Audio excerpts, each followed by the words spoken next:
من حق الزوجة تحرر جنحة تبديد المنقولات والعلاقة الزوجية ما زالت قائمة.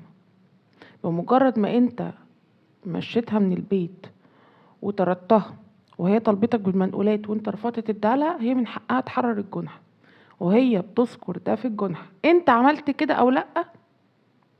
طالما هي ادعت ان المنقولات مش معاها، انت مش قدامك غير انك لا تدفع قيمة القايمة لا تعرض لها القايمة.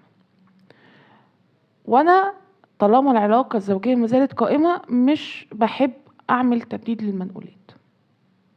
ليه؟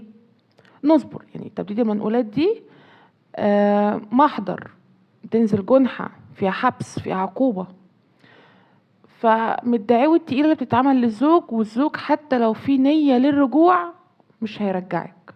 فبلاش تبدأي بتبديد المنقولات، علشان لو المشكلة بسيطة انتي هتكبريها بجنحة تبديد المنقولات.